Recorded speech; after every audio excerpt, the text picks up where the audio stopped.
sudah sering mendengar apa itu konten kreator? Profesi yang makin marak akhir-akhir ini dan banyak diminati oleh semua kalangan termasuk anak-anak dan milenial. Dalam video kali ini kita akan mencari tahu tentang profesi konten kreator.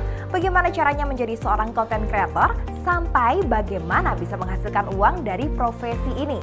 Dalam video ini dan beberapa video ke depan, kita akan dipandu langsung oleh para instruktur kita yaitu Aldivano Etnagara, Ridwan, Maulana, Randa Saputra, dan Zata Ligau. Yuk langsung saja kita mulai.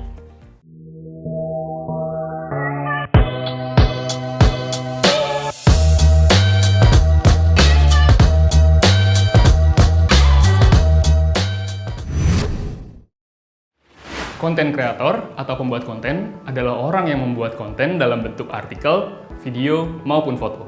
Wartawan, sutradara film, videografer, dan YouTuber adalah beberapa contoh dari konten kreator.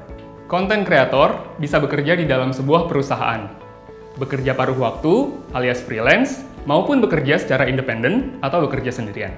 Konten kreator yang bekerja di dalam perusahaan bisa menjadi kamerawan, editor buku, bisa menjadi content writer ataupun copywriter. YouTuber, blogger, dan podcaster adalah beberapa contoh dari konten kreator independen. Banyak konten kreator dari Indonesia yang sudah terkenal dan juga sukses. Antara lain, ada Rian Adriandi, Pidi Baik, dan juga Adriano Colby. Peluang menjadi seorang konten kreator saat ini tuh sangat luas, terlebih di era digital seperti sekarang. Tapi banyak juga nih dari mereka yang gagal menjadi konten kreator. Gimana sih caranya supaya kita bisa menjadi konten kreator yang baik dan sukses? Untuk menjadi seorang konten kreator yang sukses, ada do and don'ts-nya nih. Do-nya antara lain, yang pertama, rajin mencari ide dan referensi. Yang kedua, tulis nih semua ide kamu supaya nggak lupa. Yang ketiga, hindari plagiasi. Kamu harus buat konten yang orisinal. Dan yang keempat, itu pelajari juga target audiens kamu. Dan jangan lupa, kurasi konten dari orang lain dan evaluasi konten yang sudah kita buat. Nah, selain ada do's-nya, ada don'ts-nya juga nih, yang nggak boleh kamu lakukan. Yang pertama adalah mencuri konten dari orang lain. Terinspirasi itu boleh, tapi jangan sampai menjiplaknya habis-habisan. Yang kedua, kamu nggak boleh jadi orang lain, jadilah diri sendiri. Dan yang ketiga, kamu nggak boleh merugikan orang lain dalam membuat konten. Konten kreator itu harus bermanfaat bagi orang lain. Nah, sekarang saatnya kita ngomongin soal tips. Ada 5 tips untuk menjadi seorang konten kreator yang bisa menghasilkan uang. Pertama, pilih niche atau jenis yang sesuai dengan passion kita. Misalnya nih, kita suka banget makan-makan. Jadi kita bisa bikin konten soal kuliner. Atau bikin konten resep masakan yang kita buat sendiri di rumah.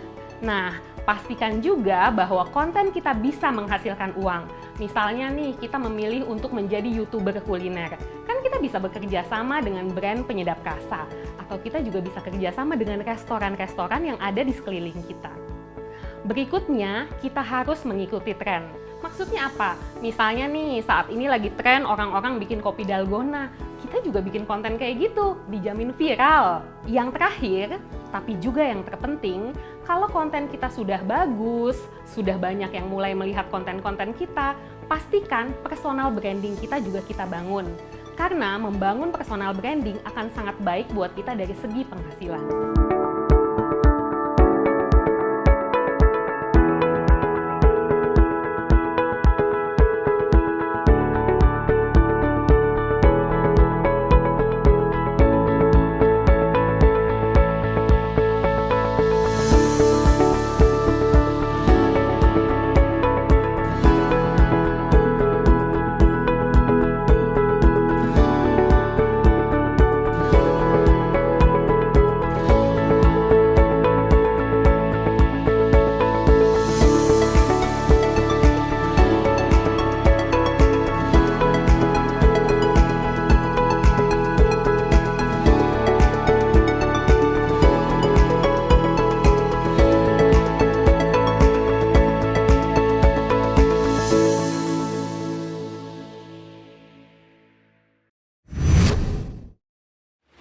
Seperti halnya profesi-profesi lainnya, jika dijalankan dengan serius dan konsisten, konten kreator bisa menjadi profesi yang menjanjikan. Jadi, jangan pernah berhenti belajar ya.